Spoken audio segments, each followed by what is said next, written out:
In Detroit, while luxury SUVs idle outside the county auction, a single mother named Angela Brooks hands over 33 crumpled dollars for a ruined cabin no one wants.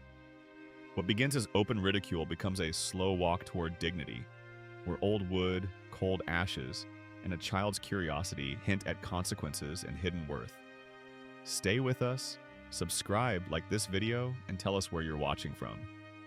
The Wayne County auction hall smelled of paper dust, floor polish, and burned coffee. Fluorescent lights hummed overhead, casting a harsh glow on the worn linoleum floor where Angela Brooks stood, counting her cash for the second time. Her fingers still carried the faint scent of lemon cleaner from her hospital shift, and fatigue pressed against her shoulders like a physical weight. She tucked a strand of hair behind her ear and approached the counter with measured steps. "Lot 47, please," she said, sliding her money across the scratched counter. The clerk, a gray-haired woman with reading glasses perched on her nose, barely looked up as she stamped a receipt and pushed it forward. "Cabin, Crawford County, $33, the receipt read. The paper felt thin between Angela's fingers but warm from the machine. She traced the typed words with her thumb, a small smile playing at the corners of her mouth. $33 for a place of her own, a miracle in its own quiet way. A burst of laughter cut through the murmur of the auction hall. Angela glanced toward the sound and spotted a cluster of men in expensive suits gathered in the center aisle. Grant Hollister stood at their center, his winter-white smile gleaming beneath the fluorescent lights. His watch caught the light as he gestured, flashing like a small lighthouse. $33, he said, tilting his head toward Angela's thrift store coat. His voice carried, deliberately loud enough to be heard. Even the raccoons will ask for a refund. A woman beside him, sleek hair, designer blazer, tablet held like a shield, smirked in response. The air conditioner kicked on, breathing cool air across their perfect hair while Angela felt heat rise to her cheeks. She slid the receipt behind her phone case, tucking it next to the photo of her daughter, Maya, 12 years old with a gap-toothed grin and bright eyes full of questions.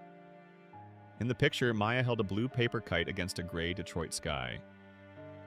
Angela's thumb brushed the edge of the photo as she turned toward the exit.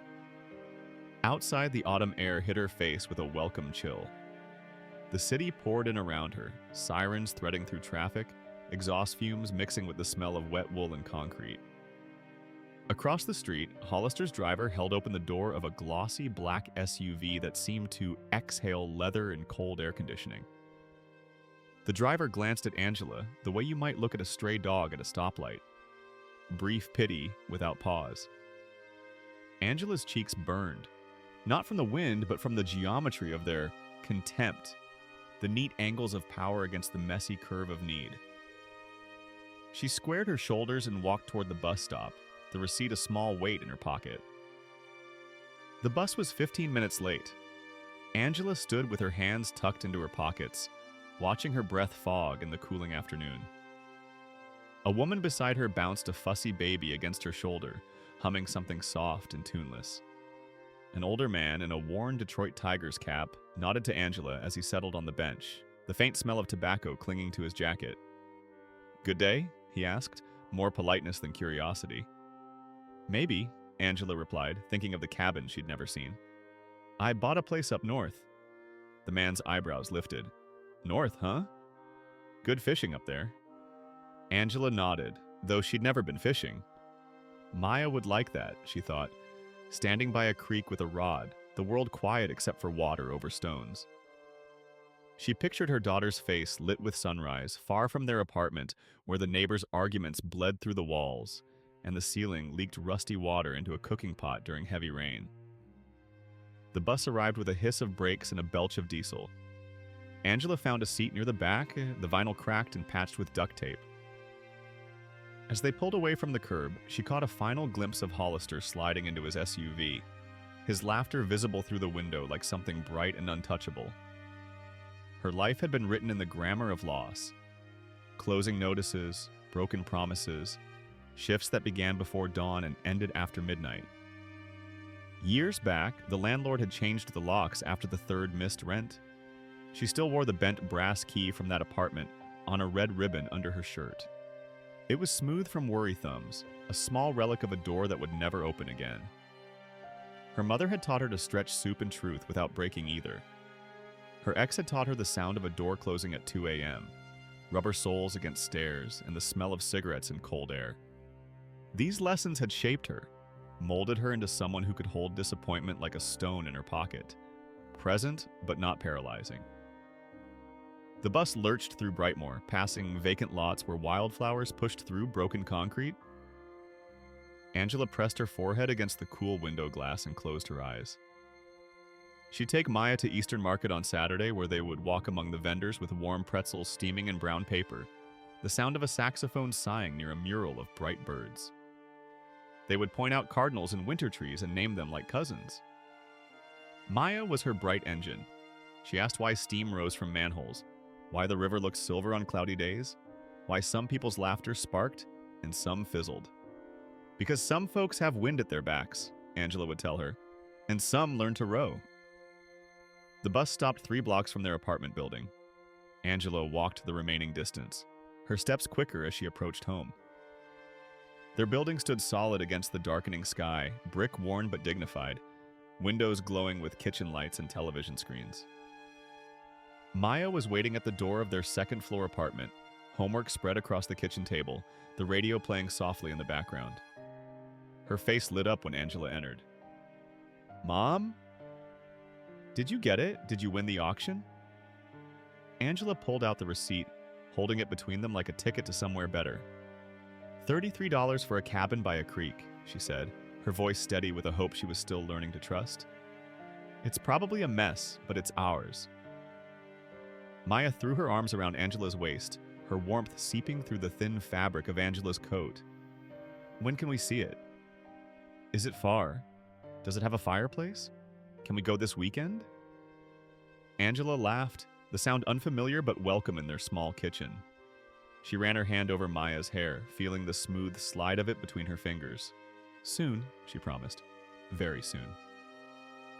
That night, after Maya had fallen asleep, Angela sat at their kitchen table with a mug of tea gone cold between her palms. She spread out a map of Michigan, tracing the route to Crawford County with her fingertip. The bent key pressed against her chest, warm from her skin, as if to say that lost doors teach you how to build new ones.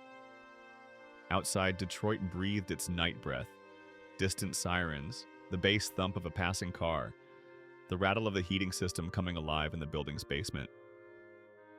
Angela folded the map carefully and tucked it into her work bag alongside the receipt. Tomorrow would bring another hospital shift, more floors to clean, more rooms to reset for patients she would never meet.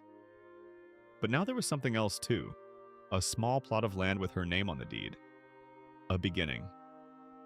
2 weeks passed before Angela could arrange time off work and borrow her neighbor's aging Corolla for the trip north. The car's heater stuttered and coughed warm air that smelled faintly of dust and old French fries. Maya sat in the passenger seat, a map spread across her knees, her finger tracing their route while her other hand clutched a bag of dollar store cleaning supplies. "Turn right in 2 miles," she announced, her voice bright with anticipation.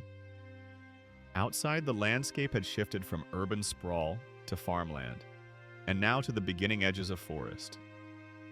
Pine trees stood like sentinels along the road, their scent seeping into the car whenever Angela cracked a window.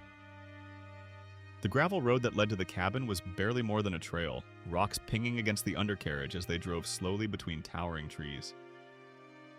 When they rounded the final bend, the cabin appeared, a small structure hunched near a thin creek, its roof scabbed with moss and its windows cloudy with grime. "It's perfect," Maya whispered, though it was clearly anything but.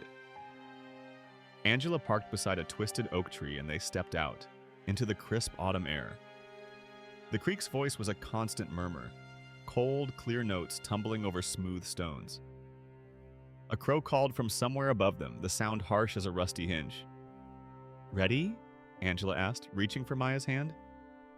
Together they approached the cabin, boots crunching through fallen leaves that released their earthy perfume with each step. The door creaked open at Angela's touch, revealing a single room with a stone hearth against the far wall. The air inside was damp and metallic, like a basement after rain. Dust motes danced in the thin shafts of light that squeezed through dirty windows. The hearth held a cake of cold ash that flaked under Angela's tentative touch. The sound was a whispering rasp. A mouse skittered across the floor and vanished into a crack in the baseboard. Pine sap scented the drafts that swung through gaps in the boards. The floorboards groaned beneath their weight, but felt solid despite their complaints. "Look, Mom," Maya said, running her fingers along the rough-hewn mantel. "Someone carved something here." Her nail traced the faint outline of initials, HW, followed by the number 78. Angela pulled on work gloves and handed a pair to Maya. "Let's see what we're working with," she said, setting down her bag of supplies. For the next several hours, they swept and scrubbed, peeled back cobwebs that glittered in stray sunlight, and cleared years of forest debris from the hearth. Their breath smoked in the chill air, forming small clouds that dissipated into nothing. "It'll be ours," Maya said, tapping a windowsill with her knuckles, a rhythm like hope learning to walk. She had tied her hair back with a bandana, and dust smudged her cheek like war paint. "Really ours?" Angela nodded, feeling something tight in her chest begin to loosen. The cabin was humble. One room with a loft space accessible by a wooden ladder, but it had stood for decades, maybe longer. It had weathered seasons and storms. It had waited. The crunch of tires on gravel cut through the afternoon quiet. Angela straightened, wiping her hands on her jeans as she moved to the door. A black SUV had pulled up beside their borrowed Corolla, gleaming and out of place against the wild backdrop of pines and creek. Grant Hollister stepped out without waiting for his driver to open his door. He wore boots that looked expensive and unworn, jeans with a sharp crease, and a jacket that probably cost more than Angela's monthly rent. Sunglasses hid his eyes despite the forest shade. "Miss." "Brooks," he said, stepping into the cabin without knocking. His cologne shouldered into the space, expensive and intrusive, masking the cabin's honest sense of wood and earth. "I was informed you acquired this property." Angela felt Maya move closer to her side. "That's right," she said, keeping her voice level. "At the county auction." Hollister removed his sunglasses and tucked them into his breast pocket. His smile was practiced, his eyes never quite meeting Angela's. "A charming novelty purchase," he said, glancing around the cabin with thinly veiled distaste. "But these parcels are being assembled for something meaningful. A development that will bring jobs and revenue to the area." A woman in a tailored pantsuit appeared in the doorway behind him. She carried a clipboard with crisp pages that gave off the smell of fresh plastic and ink. "We're prepared to reimburse your purchase price and add a courtesy stipend," Hollister continued, gesturing with two fingers as if pinching lint. "Frankly, this structure is unsafe. Imagine if Child Protective Services heard you brought a minor here." He nodded toward Maya, who stiffened beside Angela. The words hit like cold water. Angela thought of their month-to-month lease in Brightmoor, the landlord's texts about market rates, the overdue notice pink as a tongue on their kitchen counter. Could they lose the apartment and this dream in the same breath? "My daughter and I are fine," Angela said, her voice steadier than she felt.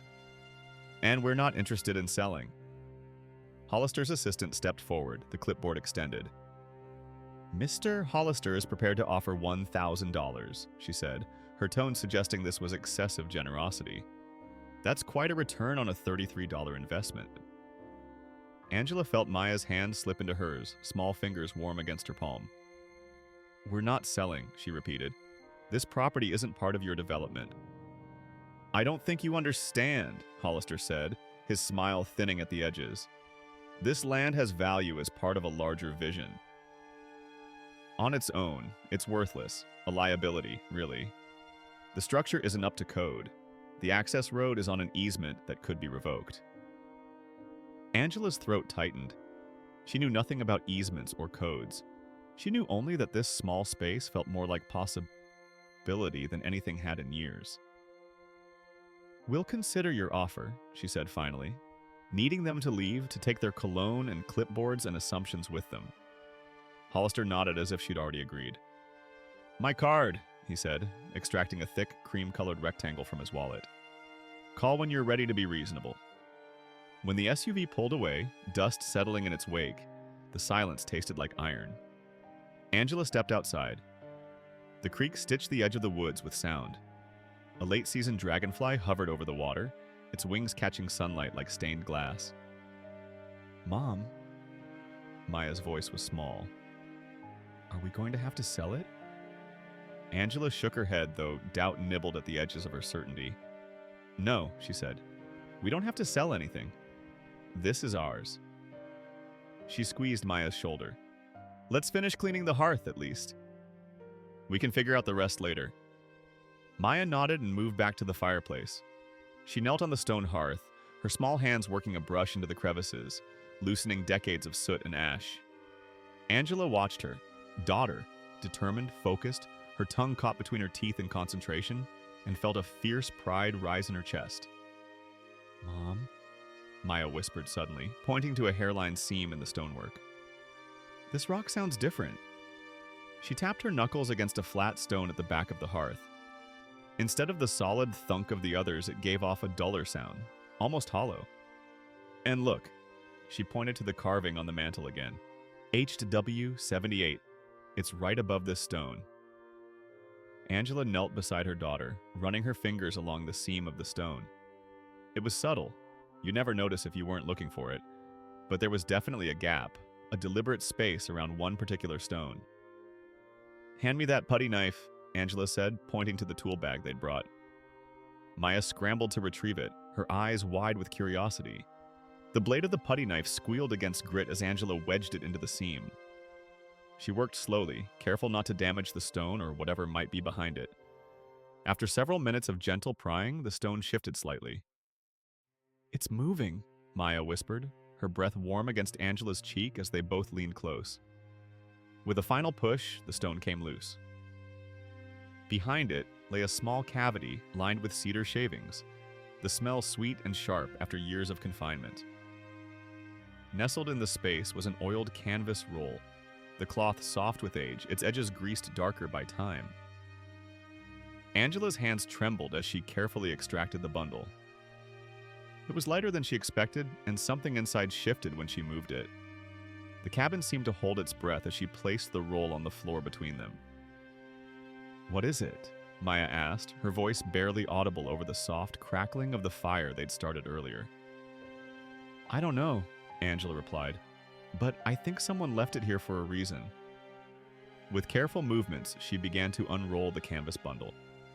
The fabric was stiff in places, supple in others, as if it had been handled with varying frequency before being hidden away. As the canvas fell open, they both gasped at what lay revealed in the fading afternoon light. Watercolors bloomed across heavy paper, a creek at dusk like poured mercury, birches as pale as wrists, a winter sky kept in blues that felt like held breath. The paintings were small but exquisite, each capturing a moment of wild beauty with strokes that seemed to vibrate with life. A yellowed envelope slid free from between two of the paintings. Angela picked it up, feeling the weight of old paper between her fingers. The seal had long since dried and flaked away, leaving the envelope open, like a mouth ready to speak. Angela's fingers trembled slightly as she slid the aged paper from the envelope. The letter inside was written in a tight, careful hand, the ink faded to the color of strong tea. Maya leaned against her shoulder, their breath mingling in the cool cabin air as Angela began to read aloud. "If you are reading this," the letter began, "you have given this place air again, and I thank you for it. My name is Harlan Whitaker. In the fires of 78, I hid the Ash River studies here. They belong with the light, not with men who build shadows." Angela paused, her eyes scanning ahead. A notary's stamp ghosted the bottom corner of the page. A small photograph was paperclipped to the back. A lean man in a wool cap, paint visible on his knuckles, snow dusting his shoulders. His eyes held a quiet intensity that seemed to reach across time. "Who's Harlan Whitaker?" Maya asked, tracing the signature with her fingertip. "I don't know," Angela admitted. She carefully set the letter aside and turned her attention back to the watercolors. There were 7 in total, each capturing the same creek that ran past their cabin, but in different seasons, different moods. The technique was remarkable. Light seemed to rise from the paper itself rather than being applied to it. Maya pulled out her phone. Its case cracked from a drop on the hospital floor months ago. "Let me look him up," she said, her thumbs moving across the screen. After a few moments, her eyes widened. "Mom," she whispered, turning the phone so Angela could see. Harlan Whitaker was a painter. A famous one. The article on the screen showed a black and white photograph of the same lean man, older now, standing before a canvas in a studio filled with northern light. The text described him as Michigan's reclusive master, whose works commanded prices that made Angela's breath catch. It says here his Ash River series disappeared after a gallery fire in 1978, Maya continued, her voice growing excited. Nobody knows what happened to them, but collectors have been looking for decades. Angela looked down at the paintings spread before them, their colors still vibrant despite years hidden in darkness. Ash River, she murmured. He named them after this place. The implication settled slowly, like snow finding its level. If these were authentic, if they were truly Whitaker's lost works, they were valuable beyond anything Angela had ever touched. "What do we do?" Maya asked, looking up from the phone. Angela carefully gathered the paintings and returned them to the canvas roll. "First, we keep them safe," she said. "Then we find someone who can tell us if they're real." That night, they slept in the cabin, huddled together in sleeping bags on the floor near the hearth. The fire painted the walls with dancing shadows. Outside, an owl called 3 times before falling silent. The canvas roll lay between them and the wall, wrapped now in a clean towel for additional protection. Angela lay awake long after Maya's breathing had deepened into sleep. She thought of Hollister's words, how easily he had dismissed this place, how confidently he had assumed she would sell. She thought of the bent key that still hung on its red ribbon beneath her shirt, and of the man who had hidden his art, rather than let it fall into greedy hands. "They belong with the light," Whitaker had written. Angela wondered what he had seen in men like Hollister that had made him hide his work away, trusting it would be found by someone who would understand its value beyond price tags. Morning came with a pale sun and the scent of pine strengthened by overnight dew. Angela made oatmeal on a camp stove while Maya stood by the creek, watching minnows dart between stones. The paintings were carefully packed in Angela's backpack, cushioned between layers of clothing. They cleaned the cabin thoroughly before leaving, washing windows until light poured in, sweeping the wooden floor until it gleamed honey gold, arranging rocks in the fire pit for their next visit. As they locked the door behind them, the cabin seemed to settle into itself, content to wait for their return. The drive back to Detroit was quiet, each of them lost in thoughts too large for casual conversation. The backpack sat on the rear seat, its presence somehow altering the gravity in the car. "I looked up how much Whitaker's paintings sell for," Maya said finally as they approached the city limits. "Mom, it's millions." Angela nodded, her eyes fixed on the road ahead. "I know," she said softly, "but we need to be careful. Art like this, there are rules about how it's handled, how it's authenticated. We need to do this right." Their apartment felt smaller after the open spaces of the forest, the air heavier without the creek's constant song. Angela tucked the canvas roll into the back of her closet, behind winter coats and a box of Maya's old school projects.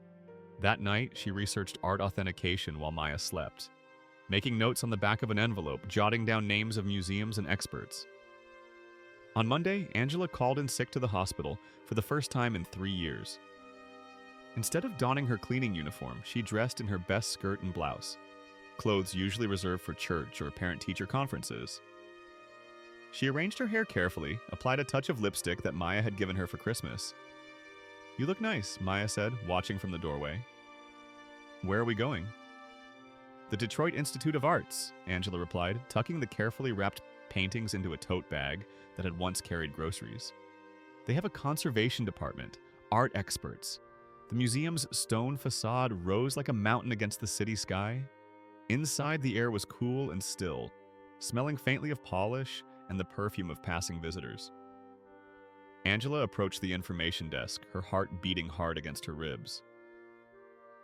I'd like to speak to someone in conservation, she said, her voice steadier than she felt. About authenticating some watercolors. The woman at the desk raised an eyebrow but made a phone call. 10 minutes later, a curator with gray hair pulled into a neat braid appeared in the lobby. She introduced herself as Dr. Eleanor Hayes, her hand shaked. Firm, her eyes curious behind round glasses. You have something you'd like us to look at? She asked, leading them to a small office off the main hall. Angela nodded and carefully unwrapped the canvas roll. They were hidden in a cabin I recently purchased, she explained, laying the watercolors out one by one on the desk's surface. There was a letter with them from Harlan Whitaker. Dr. Hayes went very still, her breath catching audibly as she leaned forward to examine the paintings. She reached for a pair of cotton gloves from her desk drawer before touching anything. May I? She asked, gesturing to the letter. Angela handed it over, watching as the curator's eyes widened while reading. These will need proper authentication, Doctor, Hayes said finally, looking up with an expression Angela couldn't quite read. But if these are what they appear to be, if these are truly Whitaker's Ash River studies, she paused, choosing her words carefully. This would be a significant discovery for the art world. Angela nodded, feeling both relief and a new tension coiling in her stomach. What happens now? She asked. With your permission, I'd like our conservation team to examine these properly, Doctor, Hayes replied. In our conservation room, with appropriate lighting and equipment. This process takes time, weeks possibly, and there will be paperwork. But if authenticated, these works are extremely valuable. Ms. Brooks Maya squeezed Angela's hand under the desk. We want to do this right, Angela said, whatever that means. The conservation room smelled faintly of linen and starch. Lamps warmed the colors without burning them. The paper crackled like frost when lifted by gloved hands. A team of experts gathered around the table, murmuring to each other as they examined brushstrokes under magnification, tested paper edges, photographed each work from multiple angles. The ultramarine he ground himself, Doctor, Hayes murmured, looking from the letter to one of the creek paintings. The brushwork, it's him, I'm certain of it. Word traveled quickly through the museum's staff. By afternoon, the director himself had come to see the paintings, his eyes bright with excitement he tried to contain behind professional reserve. Miss Brooks, he said, extending his hand. I understand you've brought us something quite extraordinary. As Angela explained how they had found the paintings, she noticed Maya watching the experts with keen interest, absorbing their careful movements, their reverent handling of the art. Her daughter's face was alive with curiosity and a dawning understanding of what they had discovered. If these are authenticated, the director said, there will be significant interest from collectors and institutions.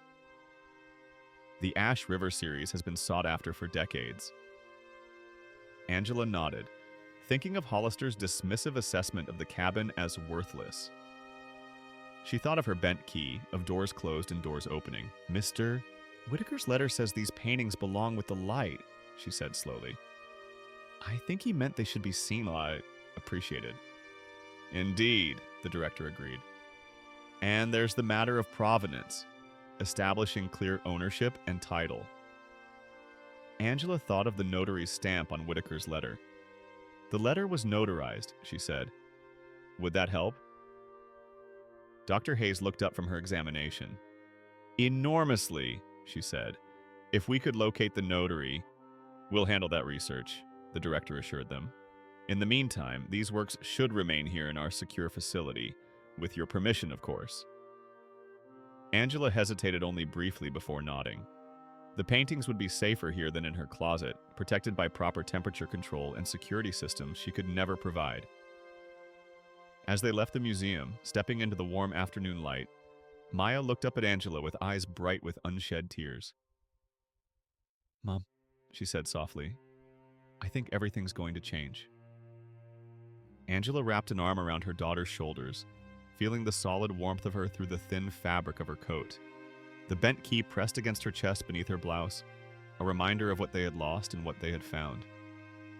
Some things won't change, she promised, thinking of Saturday mornings at Eastern Market, of cardinals named like cousins, of Maya's questions about the world. The important things stay the same. But as they walked toward the bus stop, Angela felt a shift in the air around them, as if the universe had tilted slightly on its axis. The paintings had been hidden for a reason, found for a reason. Harlan Whitaker had trusted that someday someone would give his cabin air again. Someone who would recognize what truly held value. For the first time since the auction, Angela thought of Grant Hollister without feeling the sting of his contempt. Soon, she suspected, he would learn that shadows sometimes held unexpected light. The authentication process stretched across weeks that felt both endless and accelerated. Angela continued her hospital shifts, the smell of disinfectant and floor polish a constant companion, as she moved through corridors with her cart. But now, beneath the familiar routine, a current of anticipation hummed like a live wire. Dr. Hayes called every few days with updates. The paper had been dated to the correct period. The pigments matched known samples of Whitaker's work. Most promising of all, they had located Judith Reeves, the notary who had stamped Whitaker's letter in 1978. Now in her 80s, she remembered the reclusive artist clearly and confirmed the signature was genuine. He was terrified the developers would get them. Doctor. Hayes relayed during one call, her voice crackling through Angela's old flip phone. According to Ms. Reeves, Whitaker believed the Ash River paintings were his most important work, the purest expression of what he called the world breathing.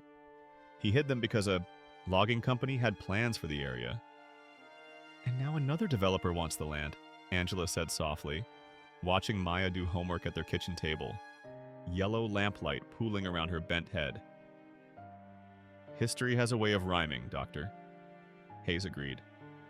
Miss Reeves will be present at the authentication announcement. The press has gotten wind of the discovery. It's going to be quite an event. Angela hung up and leaned against the wall, feeling the subtle vibration of their neighbor's bass through the plaster. A discovery like this should feel like winning the lottery, a stroke of impossible luck. Instead, it felt like finding something that had been waiting, like recognizing a truth that had always existed just out of sight. That night, as rain tapped against their bedroom window, Angela told Maya about the upcoming event at the Detroit Institute of Arts. They want to announce the authentication publicly, she explained, sitting on the edge of Maya's bed. There will be reporters, photographers. They want us there. Maya sat up, her eyes wide in the dim light from the hallway. Us? Like, in front of everyone? Angela nodded, smoothing a wrinkle in the secondhand quilt that covered her daughter's bed.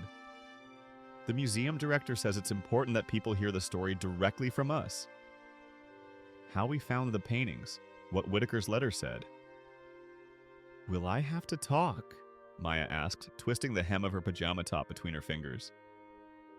Only if you want to, Angela assured her. But I think Harlan Whitaker would be glad that you were the one who noticed the hollow stone. Your hands helped bring his paintings back into the light. Maya considered this, her face solemn in the soft darkness. Do I need a dress? Like a fancy one? Angela smiled, feeling a tightness in her throat. We'll find something perfect, she promised. The museum's Midtown Gallery had skylights that collected winter light like bowls of pale honey. Angela stood near the entrance, smoothing the front of her best church dress, dark blue, modest, carefully pressed the night before. Beside her, Maya wore a borrowed outfit from Mrs. Coleman's granddaughter, a cream-colored blouse and a yellow scarf that brightened her face like a small sun. You look beautiful, Angela whispered, tucking a strand of hair behind Maya's ear.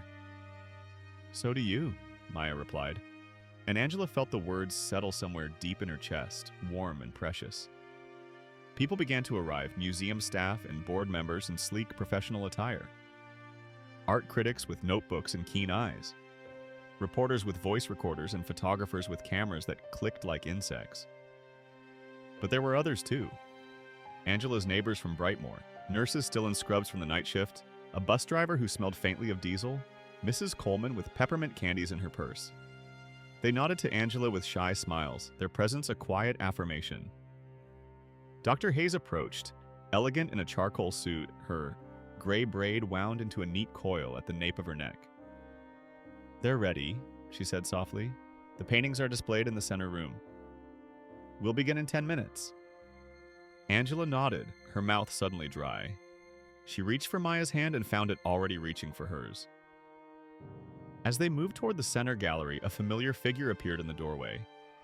Grant Hollister wore a tailored suit the color of wet slate, a silk tie gleaming at his throat. A man Angela didn't recognize stood at his elbow, his posture stiff, his expression carefully neutral. "Miss Brooks," Hollister said, his smile too bright, too practiced. "Quite a circus you've arranged." "That's Hollister," Angela acknowledged, keeping her voice level. "I didn't expect to see you here." "Art is a passion of mine," he replied smoothly. "And when I heard about this development, I was naturally intrigued." He gestured to the man beside him. "This is Jonathan Mercer, my attorney. There are some issues of title we need to discuss." The lawyer stepped forward, extending a business card with manicured fingers. "There appear to be some complications regarding ownership," he said, his voice clinical and detached. "The cabin where these works were found is on land that has certain easement restrictions. Mr. Hollister's company holds adjacent properties with conditional access rights." Angela felt a chill that had nothing to do with the gallery's air conditioning. She took the card mechanically, noting the embossed letters, the weight of the expensive paper. "Any questions of title can be addressed after the authentication announcement, Doctor." Hayes interjected, her tone professional but firm. "The program is about to begin." Hollister's smile thinned, but held. "Of course," he said, nodding slightly. "We wouldn't want to delay the proceedings." As they entered the main gallery, Angela's breath caught. The Ash River paintings had been professionally mounted and framed, their colors luminous under carefully calibrated lighting. They hung in a perfect line, creek and sky and forest rendered with such truth that she could almost hear water moving over stone, almost feel wind stirring through pine needles. People gathered around, voices hushed in the presence of beauty rediscovered. Angela watched faces soften, eyes widen, heads tilt in silent appreciation. Even those who had come from her neighborhood, people who worked with their hands, who rode buses in pre-dawn darkness, who knew the taste of worry, stood transfixed before Whitaker's vision. The museum director stepped forward, thanking everyone for coming. He spoke about the significance of the find, about Harlan Whitaker's place in American art, about the years the Ash River series had been considered lost. "But perhaps the most remarkable part of this story," he said, gesturing toward Angela and Maya, "is how these paintings found their way back to us. I'd like to introduce Angela Brooks and her daughter Maya, who discovered these treasures in a cabin they recently purchased." The room's attention shifted, faces turning toward them with curious eyes. Angela felt Maya press against her side, drawing strength from the contact. She stepped forward, her heart beating hard against her ribs. "My daughter and I found these paintings hidden behind a stone in the hearth," she began, her voice gaining steadiness as she spoke. "There was a letter with them from Harlan Whitaker, explaining that he'd hidden them during the fires of 1978. She described the discovery simply, without embellishment, the words coming easier than she had expected. She mentioned the notary's stamp, the authentication process the cabin purchased at auction for $33. "Mr. Whitaker wrote that these paintings belong with the light, not with men who build shadows," she concluded, meeting Hollister's gaze across the room. "We're honored to help fulfill his wish." Applause rippled through the gallery, warm and genuine. Dr. Hayes introduced Judith Reeves, the notary whose memory and testimony had been crucial to the authentication. The elderly woman moved forward slowly, leaning on a cane, her eyes bright with emotion as she gazed at the paintings. "I remember the day he asked me to notarize that letter," she said, her voice thin but clear. "He was afraid, but determined. He said someday someone would find them who would understand their true value." She turned toward Angela and Maya, a smile crinkling the corners of her eyes. "He would be pleased it was you two." The formal presentation continued, experts discussing the artistic significance of the works, the techniques Whitaker had pioneered, the market value, a number that made Angela's ears ring when she heard it. Through it all, she felt Hollister's presence like a shadow at the edge of her vision, his lawyer whispering periodically in his ear. When the official program ended, people moved around the gallery, examining the paintings up close, sipping champagne from fluted glasses, murmuring in appreciative tones. Angela found herself surrounded by neighbors, their congratulations heartfelt if sometimes awkward. "You showed them," Mrs. Coleman said, squeezing Angela's hand. "Those paintings were waiting for someone like you." Maya circled the gallery slowly, stopping before each painting, her eyes thoughtful. Angela watched her daughter, taller somehow in this moment, more certain in her movements, and felt a swell of pride so intense it caught in her throat. Hollister approached as the crowd began to thin, his lawyer a half step behind. The practiced smile was gone now, replaced by a tighter, more calculated expression. "We should talk privately," he said, his voice pitched low. "There are complications here that could become unpleasant if not addressed properly." Angela felt a familiar heat rise to her cheeks, the same warmth she had felt at the auction when his contempt had been so casual, so confident. But this time, the heat didn't bring shame. Instead, it fueled a quiet certainty. "There's nothing to discuss privately," she said, aware of the museum staff still nearby, of Maya watching from across the room. "If you have legal concerns, you can address them through proper channels." Hollister's jaw tightened. "Don't be naive, Ms. Brooks. This will get messy and expensive. You can't afford that kind of fight."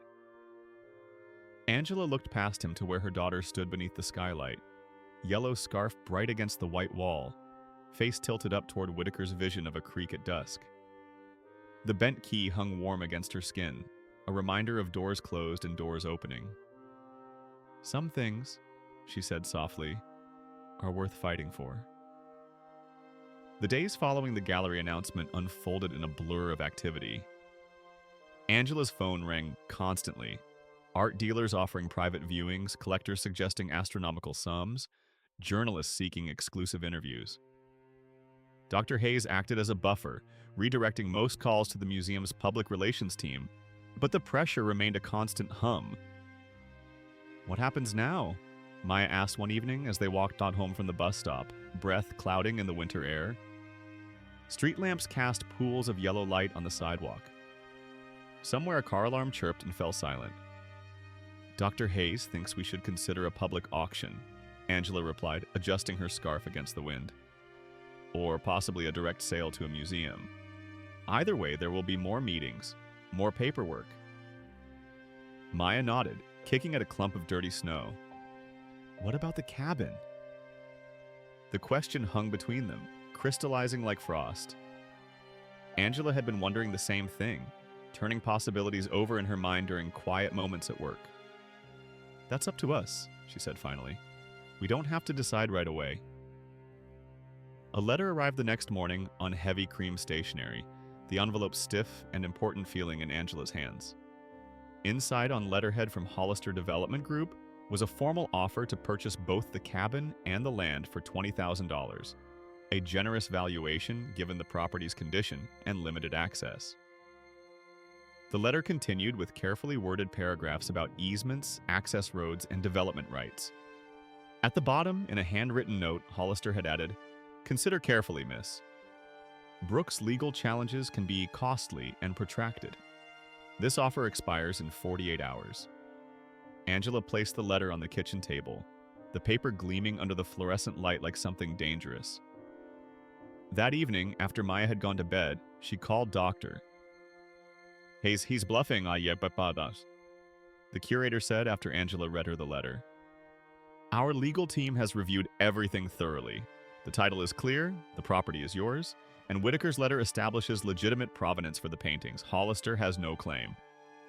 "But he has money," Angela said, staring out the window at the city lights blinking, through a light snowfall. "He has lawyers and connections." "So do we, Doctor," Hayes replied, her voice steady and reassuring. "The museum stands with you on this, Angela." Art institutions take provenance very seriously, and frankly, the press would have a field day if a wealthy developer tried to bully a hospital worker and her daughter out of their legitimate discovery. Angela sighed, rubbing the bridge of her nose where tension had gathered like a small stone. "What would you do?" If you were me? There was a pause, the line humming softly between them. I would remember what Whitaker wrote, Doctor, Hayes said finally, about light and shadows. I would honor that. The next morning, Angela called the museum's legal department and declined Hollister's offer. That afternoon, a courier delivered another envelope, this one containing a formal notice of intent to file suit, citing irregular auction proceedings and disputed land rights.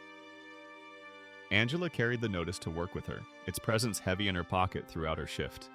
She wiped down patient room railings, emptied trash bins, changed linens, all while legal phrases echoed in her mind. During her lunch break, she sat in the hospital courtyard despite the cold, reading the document a fourth time as her soup grew cold in its container. Bad news? Asked Gloria, another cleaner who had worked the same floor for 15 years. Her dark eyes were kind beneath salt and pepper curls, her hands chapped from the same industrial cleaners that had roughened Angela's. A threat, Angela replied, folding the paper and returning it to her pocket. From someone who thinks he can take what isn't his. Gloria nodded, understanding without needing details. She had lived in Detroit her whole life, had seen neighborhoods rise and fall, had watched as buildings were claimed and reclaimed by different forces. People who've never had to fight don't understand how good some of us get at it, she said, patting Angela's shoulder before returning inside. The words stayed with Angela as she finished her shift, as she rode the bus home through streets blurred by evening fog, as she helped Maya with math homework at their kitchen table. Fighting wasn't new. The weight of odds stacked against her wasn't new. What was new was having something that someone else coveted, something valuable enough to make a man like Hollister uneasy. The following week, the museum organized a second public event, this one specifically to address the controversy that had begun to simmer in local media. The same Midtown gallery was prepared, but this time with a podium and microphones set up near where the paintings were displayed. Chairs were arranged in neat rows. Press badges hung from dozens of necks. Angela arrived early with Maya, both of them dressed in clothes borrowed for the occasion. Angela in a charcoal pantsuit from Dr. Hayes, Maya in a deep green dress from the curator's niece. They waited in a small office, off the main gallery, listening to the murmur of gathering voices beyond the door. Nervous? Angela asked, straightening Maya's collar. Maya nodded, then smiled unexpectedly. But not scared, she said. Not anymore. The museum director opened the proceedings, his voice measured and diplomatic as he outlined the situation. He introduced the museum's legal counsel, who explained in clear terms the validity of Angela's title to both the cabin and the paintings. Dr. Hayes spoke about Whitaker's artistic legacy and the cultural significance of the Ash River series. Then Hollister was invited to speak. He approached the podium with practiced confidence, his suit impeccable, his smile firmly in place. The microphone caught the soft sound of his manicured hands adjusting the height. This isn't about art, he began, his voice smooth as polished stone. This is about progress and opportunity. My company has invested millions in sustainable development along the Ash River corridor. We're creating jobs, infrastructure, and economic growth in an area that desperately needs it. He continued, framing the dispute as a misunderstanding, a bureaucratic oversight that had allowed a valuable parcel to be mistakenly included in a county auction. He spoke of community benefits, of responsible stewardship, of necessary sacrifices for greater good. Miss Brooks stumbled into a situation she doesn't fully comprehend, he said, his tone suggesting reasonable concern rather than condescension. We've offered fair compensation for both the property and the artworks, which we would ensure are properly displayed for public appreciation. Angela watched from the side of the room, feeling the familiar heat rise to her cheeks. Not from shame this time, but from a quiet anger that had been building for days. She thought of the auction hall, of Hollister's laughter, of his casual dismissal of her dignity. She thought of the cabin, of Maya's fingers finding the hollow stone, of light falling through clean windows onto scrubbed floors. When it was her turn to speak, Angela walked to the podium slowly, conscious of every eye in the room. Her borrowed shoes clicked against the polished floor. Her hands were steady as she adjusted the microphone. This cabin was called Worthless until a child's hand found a seam. She began, her voice lower and clearer than she had expected. Mr. Biga, our Whitaker's note says these paintings belong with the light, not with men who build shadows. She looked out at the gathered faces, reporters with pens poised, neighbors leaning forward in their seats, Hollister's lawyer whispering urgently in his ear. I clean hospital rooms for a living, Angela continued. I know the difference between what people value and what has true worth. I know what it means to be seen as disposable, replaceable. These paintings were hidden because Harlan Whitaker understood that too. He knew that some things shouldn't be measured by their price tag. She nodded, toward an elderly woman seated in the front row, Judith Reeves, the notary, her hands folded over the handle of her cane. The clerk who notarized Mr. Whitaker's letter 47 years ago is here today. She remembers his intentions clearly. These paintings were meant to be found by someone who would recognize their true value, not their market value. The room felt warmer as people shifted in their seats, murmurs rippling through the crowd. Hollister's expression had hardened, his smile now a thin line beneath calculating eyes. As for the Khan, Angela continued, it was purchased legally at a public auction with money I saved from hospital shifts. The title is clear. The land is mine, and while Mr. Hollister talks about economic opportunity, I wonder who that opportunity is really for.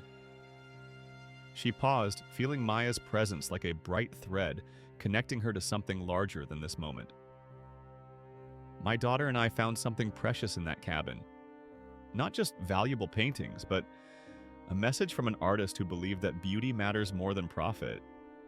We won't betray that message.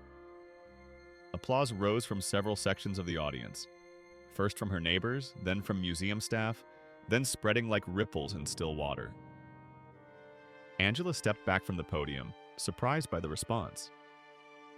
The museum's legal counsel took the microphone next, explaining that based on all available documentation, Angela Brooks was the legal owner of both the property and the paintings.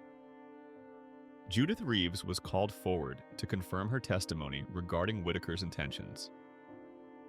When the formal presentations ended, reporters surged forward with questions, cameras flashed, voices overlapped in a cacophony of curiosity. Through it all, Angela kept Maya close, answering simply and directly, refusing to be rushed or flustered. Hollister remained at the edge of the crowd, his posture rigid, his expression unreadable. His lawyer approached briefly, extending a business card that Angela politely declined. When they left, it was without the dramatic exit Angela had half expected. No slamming doors, no final threats. Just a quiet withdrawal that somehow felt more significant than any scene could have been. Later, as they walked through the museum's grand entrance hall, Dr. Hayes caught up with them, her face flushed with excitement. You were magnificent, she said, squeezing Angela's hand. I don't think Hollister expected that kind of response. The press coverage will make it very difficult for him to pursue this further without significant public backlash. Angela nodded, feeling drained but somehow lighter. What happens now? She asked for what felt like the 100th time. Now, Dr. Hayes said, her eyes crinkling at the corners, you decide what you want to do with your paintings. And your cabin.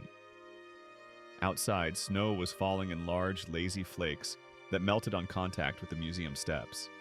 The city spread before them, its edges softened. By winter, its lights blurring in the gentle precipitation. Maya tilted her face upward, catching snowflakes on her cheeks and eyelashes. I think I know what I want to do, Angela said softly, watching her daughter spin slowly with arms outstretched, green dress swirling around her knees. But I need to sleep on it, just to be sure. Dr. Hayes nodded, understanding without needing details. Take your time, she said. These paintings have waited 47 years. They can wait a little longer. As they walked toward the bus stop, Angela felt the bent key pressed against her skin beneath her borrowed suit. It had been a reminder of doors closed against her. Now it felt like something else. A talisman of unexpected openings, of possibilities hidden in plain sight. Maya's hand slipped into hers, warm despite the winter chill. "We won, didn't we?" she asked, her voice hushed and wondering. Angela squeezed her daughter's fingers, feeling the small bones, the strength already forming there. "We stood our ground," she replied. "That's its own kind of victory." The sale was carefully orchestrated, guided by lawyers who smelled of paper and peppermint, with clauses that protected the work, the land, and the quiet. Angela chose the Detroit Institute of Arts as the painting's permanent home, declining higher offers from private collectors. The museum acquired the Ash River studies for $9 million. The number sat on the page like a sunrise no one could argue with. Angela's signature on the final documents was steady, her handwriting clear against the heavy paper. Dr. Hayes stood beside her, a witness to the moment when art returned fully to the light. "Whitaker would be pleased," the curator said as they watched the paintings being prepared for their permanent installation. Museum staff in white gloves moved with reverent precision, measuring distances between frames, adjusting lighting to enhance colors without damaging the delicate pigments. "I hope so," Angela replied, thinking of the lean man in the photograph, paint on his knuckles, snow on his shoulders. She wondered what he would make of this moment, his hidden treasures now centerpieces in a major collection, his name spoken with renewed respect in art circles across the country. The first installment payment arrived in Angela's bank account on a Tuesday morning. She stared at the number on the ATM screen, its row of zeros seeming unreal, disconnected from the world of hospital corridors and bus schedules she had inhabited for so long. She withdrew $200 in crisp bills, folded them into her wallet, and went to work as usual. That evening, she spread a map across the kitchen table, circling neighborhoods with a red pen while Maya watched, homework temporarily forgotten. "What about this one?" Angela asked, tapping a section of the city where trees lined the streets and houses stood with dignified distance between them. Maya shook her head. "Too far from Mrs. Coleman," she said, "and from the market." They continued this way for over an hour, considering and discarding possibilities, weighing proximity to schools against green spaces, evaluating bus routes and grocery options. Finally, they circled a modest brick house in a stable neighborhood not far from their current apartment.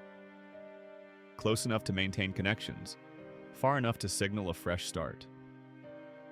The realtor showed them through rooms that smelled of lemon polish and new paint, sunlight streaming through uncurtained windows onto hardwood floors.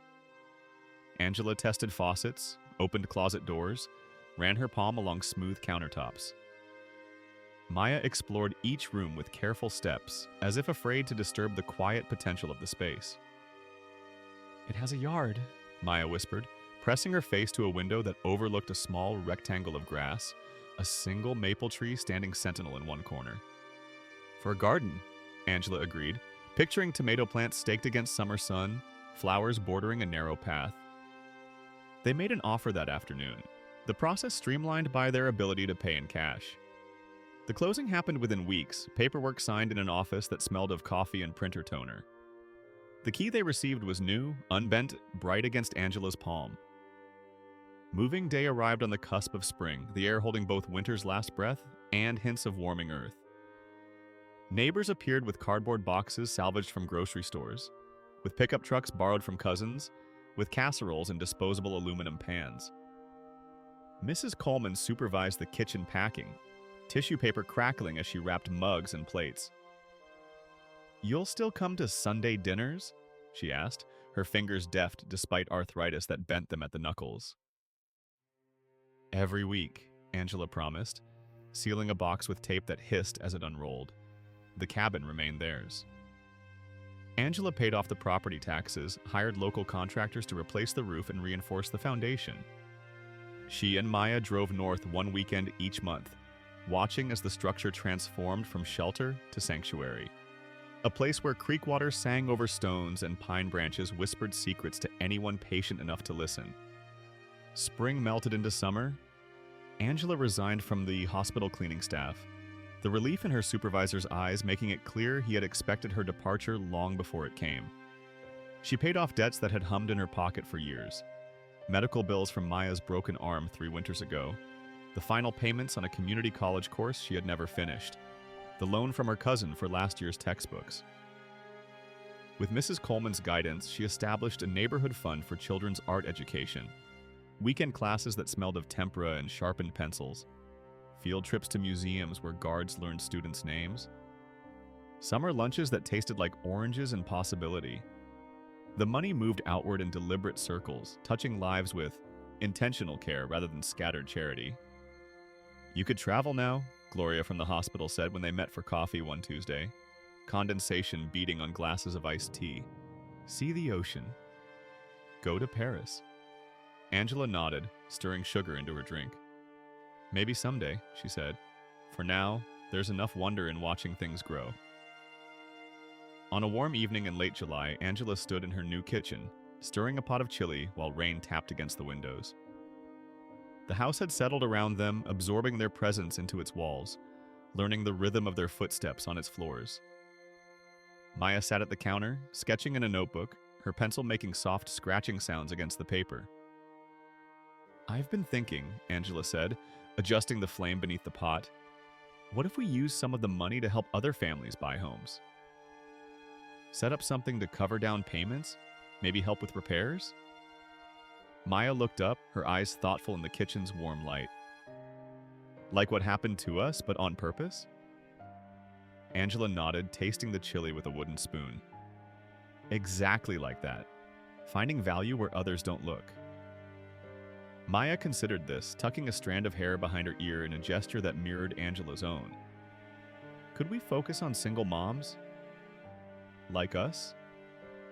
"We could," Angela agreed, feeling something expand in her chest.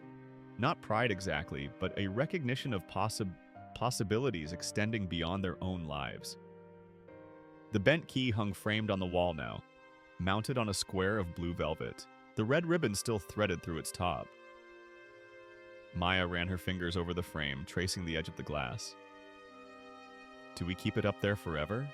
she asked. "For as long as we need to remember," Angela replied, stirring the chili as steam fogged her glasses. Maya leaned into her side, smelling of shampoo and the graphite from her pencils. "Mom," she whispered, "we can finally breathe." Angela looked at her daughter, at the small lines that had appeared at the corners of her own eyes, at the light laying gold across the new table, at a photograph of the Ash River paintings now displayed in the museum's central gallery. "We could breathe all along," she said softly. "We just never stopped rowing." The doorbell rang, interrupting the moment. Mrs. Coleman stood on the porch with a pie balanced in her hands, the scent of warm peaches rising through vents cut in the golden crust. Behind her, neighbors gathered with covered dishes and soda bottles, voices mixing in the evening air. "Thought we'd christen the new dining room," Mrs. Coleman said, stepping inside. Gloria brought her famous cornbread. The house filled with voices and movement, coats draped over chairbacks, ice clinking in glasses, laughter rising to the ceiling like something physical and bright. Maya moved among the guests, collecting plates, answering questions about her summer art program, her shoulders straighter than they had been a year ago.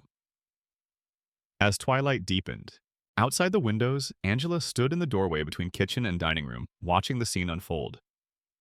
The bent key caught light from the overhead fixture, its twisted shape transformed into something almost beautiful in its imperfection. She thought of the cabin, of the creek's constant voice, of Whitaker's paintings hanging where thousands would see them each year. She thought of Hollister, whose development plans had stalled after public opinion turned sharply against him. Last she heard, he had sold his interest in the Ash River project and moved on to more receptive communities. His shadow had receded, revealing light that had been there all along. A cardinal landed on the maple tree outside, its red feathers bright against green leaves. Through the open window, Angela could hear its clear, sharp call, a sound she and Maya had learned to recognize during their Saturday walks through Eastern Market, in what now felt like another lifetime. Mrs. Coleman appeared at her elbow, a plate of food in her weathered hands. "Eat something," she urged. "Can't celebrate on an empty stomach." Angela accepted the plate with a smile. "I'm not sure what we're celebrating exactly." Mrs. Coleman's eyes crinkled at the corners, deep lines etched by decades of Detroit winters and summers. Life turning a corner, she said simply, the view improving. Later, after guests had departed with hugs and promises to return, after dishes had been washed and leftovers stored in the refrigerator, Angela and Maya sat on the porch steps. The night air was soft against their skin, carrying the scent of rain-washed pavement and distant flowers. Streetlights cast pools of yellow onto the sidewalk. Somewhere a dog barked and fell silent. "I've been thinking about what Mr.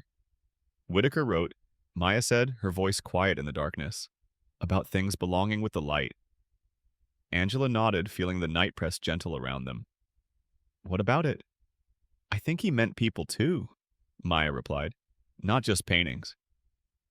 People belong in the light." Angela wrapped an arm around her daughter's shoulders, feeling the solid warmth of her through the thin fabric of her t-shirt. Together they watched fireflies rise from the grass, their brief illuminations like stars brought down to earth. "That's why we keep the key on the wall," Angela said softly, "to remember that locked doors aren't the end of the story." A car passed slowly down their street, its headlights sweeping across front yards and porches before disappearing around a corner. The neighborhood settled back into nighttime quiet, crickets chirping and air conditioner humming in a nearby window, the distant sigh of the city breathing beyond their block. "Do you think we'll ever see him?" Maya asked. "Whitaker, I mean.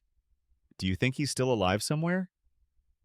Angela considered this, remembering the photograph of the lean man with paint-stained hands. He would be ancient now if he lived at all. "I don't know," she admitted, "but his voice found us when we needed it." "That's a kind of meeting." Maya nodded, satisfaction in the movement. She leaned more heavily against Angela's side, comfortable in the shared silence.